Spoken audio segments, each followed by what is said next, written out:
İran qaçqınlarından, mücahid qrupların tərəfdarı olmuşam. 2 il yarımdır buradayam. 7 il özüm türmədə qalmışam İranda, 7 il yarım yoldaşım qalıbdı. İndi o əlaqədə vüslə xəstəliği var. O keçən də burada 2 ay yatdı xəstəxanada hər halda. İndi bir qavat müalicə gedir, çox az. Ancaq indi bu dəqiqə o problemləri ki vardı, bunların əlbə yaxıyor.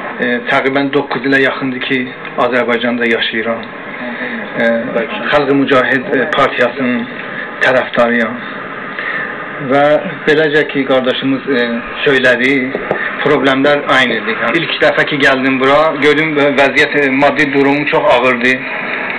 Getdim, Görədir kəndində yerləşdim. Sağ olsunlar, Azəri dostlarımız yerləşdilər. Bəzi səbəblərə xatir. Ailəm məsləhət bildilər ki, buradan gedələr. Onlar siyasi deyirlər, amma qorxa-qorxa getdilər və orada indi çətinliklə yaşayırlar.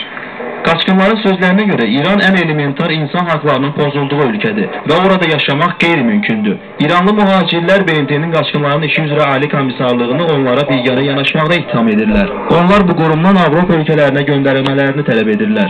Aksiyanın sonunda İranlı mühacirlər fikir qətnaməsini BMT nümayəndələrinə təqdim etdilər. Bəli, buyurun. Bəli, buyurun. BMT-nin Qaçqınlar üzrə Ali Komissarlığının Azərbaycan üzrə nümayəndəsi Arun Salamova nümayəndəsi açıqlamasında bildirdi ki, İranlı mühacirlərin 3-cü ölkəyə keçmək istəyi həmin dövlətin istəyi ilə üst-üstə düşməlidir. Bu məsələ bir neçə dəfə komissarlıq tərəfindən qaldırılıb, danışıqlar davam etdirilir. Qeyd edək ki, hazırda Azərbaycanda digər ölkələrdən 2000-ə yaxın qaçqın var ki, onlardan 116-sı İran vətəndaşlarıdır. İlkin Kərimov, Tural Fətullayev, Aynes. Rusiyanın Domodedovo aeroportunda ötən gün baş verən və 35 nəfərin ölümü 180 nəfərin